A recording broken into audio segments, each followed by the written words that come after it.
ये कहानी एक ऐसी लड़की के ऊपर आधारित है जिसे अपने ही किडनैपर से प्यार हो जाता है। इसके बाद वो किडनैपर उसके साथ आगे क्या करता है या इस कहानी में कोई और ही ट्विस्ट है, ये हम आज की इस एक्सप्लेनेशन में देखने वाले हैं। पर दोस्तों उससे पहले अगर आपने मेरे दूसरे चैनल को अभी तक सब्सक्राइब नहीं किया तो उसे भी जल्दी से सब्सक्राइब कर लें। तो चलिए अब बढ़ते हैं एक्सप्लेनेशन की तरफ। फिल्म का नाम है किडनैपिंग स्टेला और ये फिल्म 2019 में रिलीज हुई थी।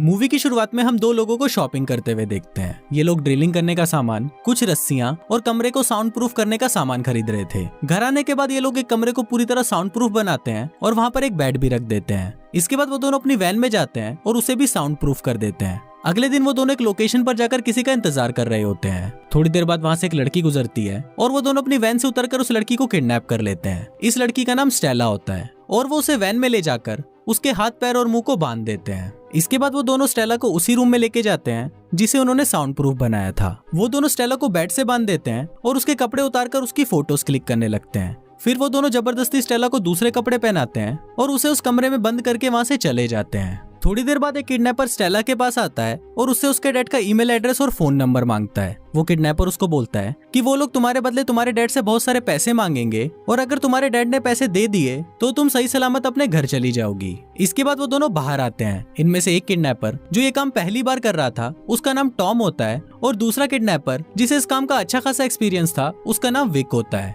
इसके बाद वो दोनों स्टेला के डैड को मेल करते हैं और उनसे स्टेला के बदले $2 मिलियन मांगते हैं। इसके बाद कुछ दिन बीत जाते हैं पर स्टेला के फादर का कोई भी जवाब नहीं आता। फिर विक टॉम को बोलता है कि हमें स्टेला को पानी और खाने के लिए कुछ देना होगा। इसके बाद विक स्टेला के पास जाता है और उसे बोलता है कि अब मैं तुम्हें पानी पिलाने वाला हूँ जिसके लिए मैं तुम्हारे मुंह से इस पट्टी को हटाऊंगा। अगर तुम चिल्लाई तो हम तुम्हें बेहोश कर देंगे। स्टेला वहाँ इशारा करती है कि वो नहीं चिल्लाएगी पर विक जैसे ही उसके मुंह की पट्टी को हटाता है तो स्टेला जोर से चिल्लाने लगती है। ये देख विक उसके मुंह को बंद करता है और उसे एक बार फिर बताता है कि ये करने का कोई फायदा नहीं है क्योंकि ये पूरा कमरा साउंड प्रूफ है। फिर स्टेला को पानी पिलाने के बाद वो उसे बताता है कि उसे बाथरूम जाने के लिए 1 नंबर या 2 नंबर अपने हाथों से दिखाना होगा। तभी स्टेला 1 नंबर दिखाती है, मतलब उसे टॉयलेट जाना था।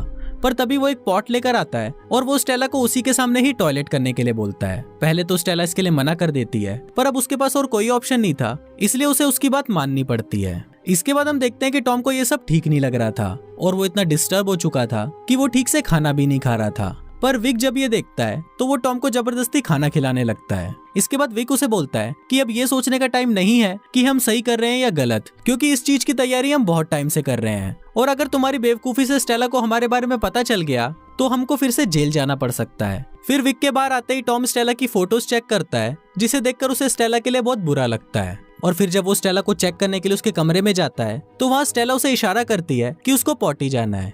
ये देखकर टॉम एक बाल्टी लेकर आता है और उसके हाथ पैर खोलकर उसे अपने सामने ही पॉटी करने के लिए बोलता है पर स्टेला उसे ऐसा करने से मना कर देती है इसलिए टॉम पीछे मुड़ जाता है। तभी स्टेला इसी मौके का फायदा उठाती है और एक बाल्टी उठाकर उसे टॉम पर हमला कर देती है। इस वजह से टॉम की बंदूक नीचे गिर जाती है और फिर स्टेला उस बंदूक को उठाकर टॉम की तरफ पॉइंट करती है और उसे उसकी हथकड़ी खोलने के लिए बोलती है। फिर टॉम जैसे ही उसकी हथकड़ी खोलता है तभी स्टेला उसको डराने के लिए गोली चलाती है और उसके मास्क को भी खींचकर उतार देती है। इसके बाद जब स्टेला टॉम का फेस देखती है तब हमें पता चलता है कि स्टेला पहले से ही टॉम को जानती थी और वो दोनों पहले रिलेशनशिप में भी थे। फिर स्टेला के पूछने पर टॉम उसे बताता है कि जब वो जेल में था तो स्टेला उससे एक बार भी मिलने तक नहीं आई और तुमने मुझे अचानक छोड़ भी दिया, इसलिए मैंने और विक ने मिलकर तुमको किडनैप करने का प्लान बनाया। ये सब बताते वक्त टॉम अचानक स्टेला पर कूद जाता है और उससे वो गन छीनकर उसे वापस बेड से बांध देता है। इसके बाद वो स्टेला को बोलता है कि अगर इस बारे में विक को पता चला तो वो हम दोनों को जान से मार देगा और इसके थोड़ी देर बाद विक भी वहाँ पर आ जाता है। फिर विक टॉम को बताता है कि स्टेला के फादर ने पैसे देने से मना कर दिया है इसलिए उन दोनों को कोई दूसरा रास्ता ढूंढना पड़ेगा।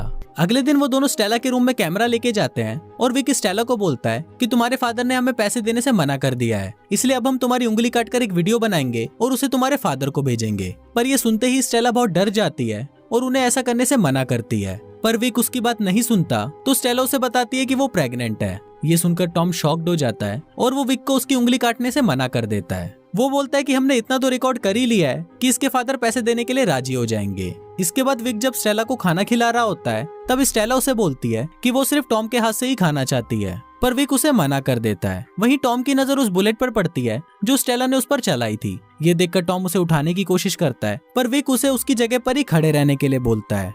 फिर जब स्टेला को खाना खिलाने के बाद कटोरी से चम्मच नीचे गिर जाता है, तभी टॉम उस चम्मच को उठाने के बहाने उस बुलेट को भी उठा लेता है। फिर वो टॉयलेट जाकर उस बुलेट को फ्लश करने की कोशिश करता है, पर वो बुलेट फ्लश हो ही नहीं रहा था। तभी फ्लश की आवाज सुनकर विक को शक होने लगता है, इसलिए पहले तो वो टॉम को आवाज लगाता है और उसके बाद वो सीधा बाथरूम के अंदर ही आ जाता है। पर उसी वक्त टॉम विक से बचने के लिए उस बुलेट को ही निगल जाता है। इसके बाद विक जब स्टेला के डैड को वीडियो बेचने के लिए बाहर जाता है, तब टॉम स्टेला के पास आता है और उससे पूछता है कि क्या तुम सच में प्रेग्नेंट हो। तो उस पर स्टेला उसे बोलती है कि हाँ वो प्रेग्नेंट है और ये बच्चा भी तुम्हारा है। इसके बाद स्टेला को उल्टी आने लगती है, जिसे देखकर टॉम उसकी हथकड़ियों को खोल देता है। फिर टॉम को अपने करीब देखकर स्टेला उसे रिझाने की कोशिश करती है और फिर जब टॉम का ध्यान नहीं होता तो वो चालाकी से टॉम को ही हथकड़ियों से बांध देती है। इसके बाद स्टेला बाहर जाने की कोशिश करती है, पर दरवाजे पर लॉक लगा हुआ था। ये देखकर वो टॉम के फोन से पुलिस को फोन करती है और उन्हें सारी बातें बता देती है। पर फिर जब पुलिस स्टेला से उसकी लोकेशन पूछती है तो स्टेला को पता ही नहीं होता कि वो कहाँ है। तभी स्टेला की नजर घर की चाबी पर पड़ती है, जिसको टॉम उठाने की कोशिश कर रहा था। ये देखकर स्टेला उसे उठाने जाती है, पर तभी टॉम उसे मारकर बेहोश कर देता है और उसे फिर से बेड से बांध देता है। थोड़ी देर बाद जब विक वहाँ पर आता है तो टॉम उसके सामने ऐसा दिखाता है जैसे कि कुछ हुआ ही नहीं। फिर विक टॉम को बताता है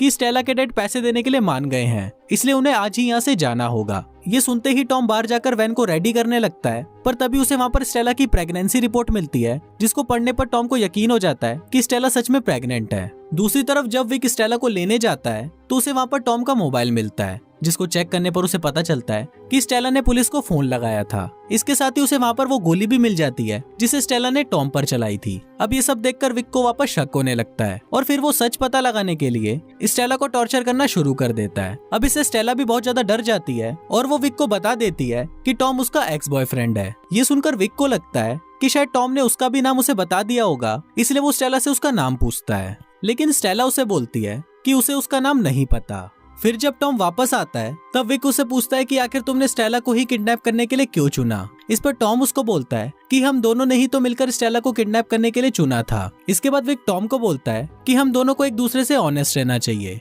और मुझे लग रहा है कि तुम मुझसे कुछ छुपा रहे हो। इस पर टॉम उसे बोलता है कि मैं ऑनेस्ट हूँ और मैं तुमसे कुछ नहीं छुपा रहा। इसके बाद वो लोग स्टेला को बेहोश कर देते हैं और उसे एक दूसरी लोकेशन पर ले जाते हैं। वहाँ स्टेला को बांधते वक्त टॉम देखता है कि स्टेला के सिर पर चोट का निशान है, मतलब विक ने उसे मारा है। इसके बाद वो लोग स्टेला के डैड के पैसे लेने के लिए जंगल के अंदर जाते हैं, जहाँ पर टॉम देखता है कि वहाँ पर कोई भी पैसे नहीं है। फिर टॉम ये बात विक को बताने के लिए उसके पास जाता है तो विक उसे बोलता है कि मुझे पता है कि यहाँ पर पैसे नहीं हैं, क्योंकि मैंने पैसे लेने के लिए लोकेशन चेंज कर दी थी। ये बोलकर विक टॉम पर गन पॉइंट करता है, जिसे टॉम भी समझ जाता है कि विक को उसके और स्टेला के बारे में सब कुछ पता चल चुका है, इसलिए वो खुद ही अपने और स्टेला के बारे में उसे सब कुछ बता देता है। फिर जब विक टॉम पर गोली चलाने ही वाला होता है तभी टॉम उसे चकमा देकर वहाँ से भाग जाता है। टॉम को भागता हुआ देखकर विक उस पर दूर से ही गोली मारता है और वो गोली टॉम को लग जाती है। पर जब विक उसको देखने के लिए उसके पास जाता है तो टॉम वहाँ से भाग जाता है। इसके बाद विक स्टेला के फादर से पैसे लेकर वापस स्टेला के पास आता है। यहाँ विक अब स्टेला को मारना चाहता था, इसलिए वो एक जहर से भरा हुआ इंजेक्शन लेकर उसे स्टेला को लगाने ही वाला होता है कि तभी पीछे से टॉम आकर उस पर हमला कर देता है। अब क्योंकि विक के पास एक गन थी, इसलिए वो उस गन से टॉम को शूट कर देता है। फिर विक टॉम को जान से मारने ही वाला होता है कि तभी स्टेला अपने पैरों से विक को नीचे गिरा देती है। इसी दौरान टॉम के हाथ में वो बंदूक लग जाती है और उसी वक्त वो विक को गोली मार देता है, जिससे विक की वहीं मौत हो जाती है। इसके बाद टॉम विक की पॉकेट में से चाबी निकालकर उसे स्टेला को देता है, जिससे स्टेला खुद को छुड़ाकर आजाद हो जाती है। वहीं 2 गोली लगने की वजह से टॉम बहुत ज्यादा घायल हो गया था, इसलिए उसकी भी वहीं पर मौत हो जाती है। इसके बाद स्टेला वहां से निकलकर विक की कार में आकर बैठती है, जहां उसे वो पैसे मिलते हैं जो स्टेला के फादर ने उसे छुड़ाने के लिए दिए थे। अब उन पैसों को देखकर स्टेला ये डिसाइड करती है कि वो अब अपने घर वापस नहीं जाएगी, क्योंकि वो अपने फादर से बहुत नफरत करती थी। इसलिए स्टेला ये फैसला करती है कि वो अपनी नई जिंदगी शुरू करेगी और इस बच्चे को भी जन्म देगी। और ये फिल्म यहीं पर ही खत्म हो जाती है।